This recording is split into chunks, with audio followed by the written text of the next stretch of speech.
Good morning, and it's Friday, and welcome to Penn Vicarage. Hope you're well and cheerful, and looking forward to a lovely weekend. I know I certainly am. Just to remind you, under new regulations for the time being, when, as you know, we're not allowed to have services in church as such, but we are going to be streaming services online. So there will be a 5:30 meditation on Saturday here online. On Sunday morning, because it's Remembrance Service, there'll be a Remembrance Sunday service, an act of remembrance online here at 10:45, including last post, etc. That's 10:45 Sunday morning, and there'll be a choral evensong on Sunday evening as well. So do come and join us on Facebook and join us on YouTube, whichever platform you're following us on, and do please also pass it on to your friends, let them know it's happening as well. So looking forward to a weekend online, and it's going to be good, and God is with us through this. We are continuing our adventure through the book of Revelation, and just to remind you, chapter 1 we had introduction talking about John at Patmos, where he was, and so on. In chapters 2 and 3 we have 7 letters written or dictated by Jesus, written down by John, taken to 7 letters in Western Turkey. And we've had 6 of them so far. And today we come to the last one, which is the letter he writes to a church at a place called Laodicea. With that in mind, without further ado, straight to the text. Revelation chapter 3, starting to read at verse 13. Like I always say, hard hats on, helmets at the ready, seatbelts, etc. Here goes. Revelation chapter 3, starting at verse 14. And to the angel in the church in Laodicea write, the words of the Amen, the faithful and true witness, the origin of God's creation. I know your works. You are neither cold nor hot. I wish that you were either cold or hot.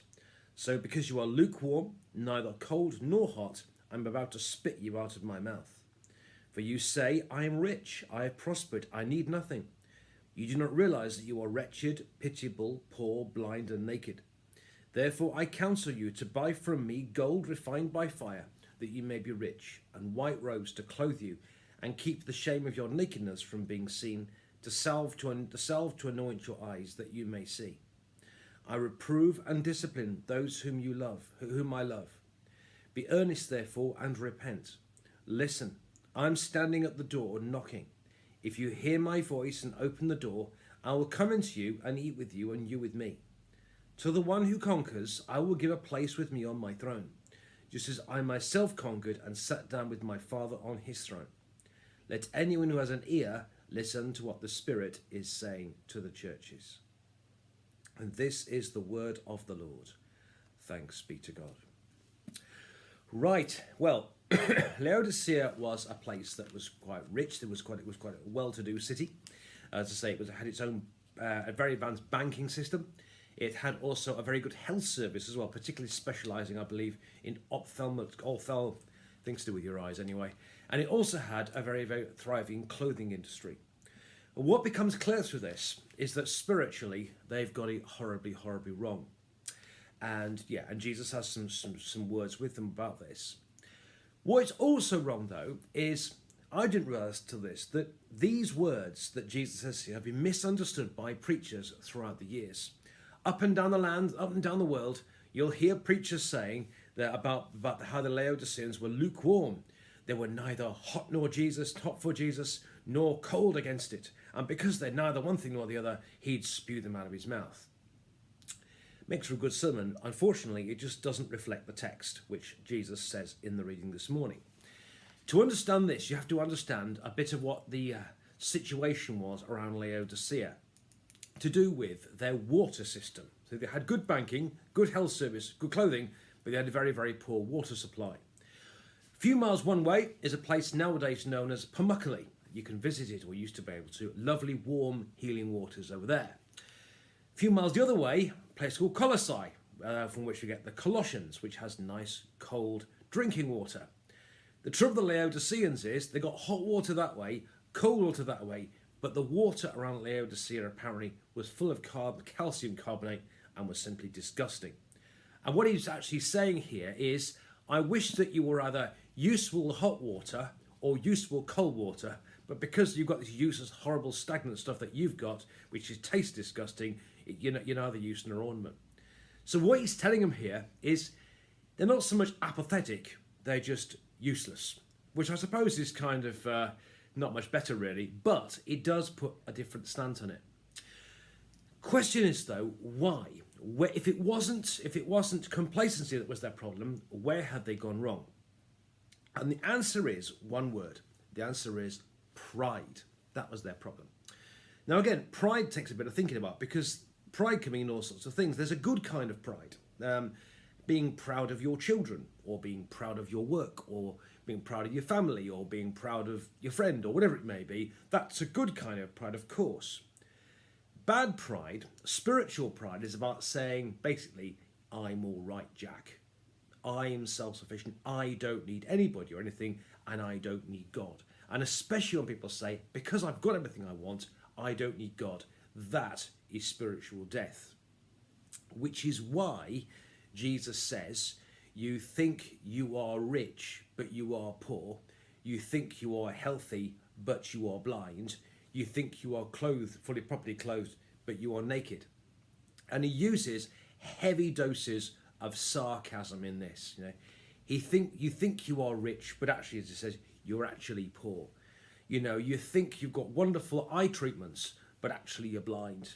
And you think you're great with your lovely coloured woolen clothing. What you actually need is white robes. So you think you're rich, but actually you're poor. You think you're healthy, but actually you're ophthalmics, but you're actually blind. And you think you're well clothed, but actually you're naked. But what is interesting here is that it's the way Jesus does it. Jesus doesn't just tell them off. He's not like that. He goes on to say, because I love you, because I care about you, because I love you, please repent. Please turn back to God. Because I love you, I'm standing at the door of your life and knocking. And if you open the door to me, I will come in. You've got it wrong, but turn to God and you will get it right. Instead of the false riches that you're relying on at the moment, he says, get true gold from me. Get true gold from God. Instead of this, you're thinking you're terribly healthy, etc., etc., etc. What you need is your eyes opening by God, so you can see things as they really are, so you can get a true revelation of what's really going on. And instead, as I say, of the colourful garments that you're relying on at the moment, what you need is what the Old Testament calls white robes, which means robes of glory, robes of victory. So Jesus is saying is, you think you're all very proud because you think you're all self-sufficient. Instead, don't look at what you think you've achieved. Look instead at God, and look instead what I have achieved for you. And so the problem the Laodiceans had got, it wasn't complacency, it was pride. They thought they had everything. They didn't think they needed God. And because they thought they didn't need God, they didn't turn to God, and they got it wrong. And I suppose the slightly frightening thing today is that a lot of people today think that. They think, I'm all right. I'm self-sufficient. I've got everything. I've achieved everything I need. I've got everything I want. I don't need God in my life anymore. And lots of people think that. But if they don't think they need God, God's not that important to them. But I believe the message today is the same.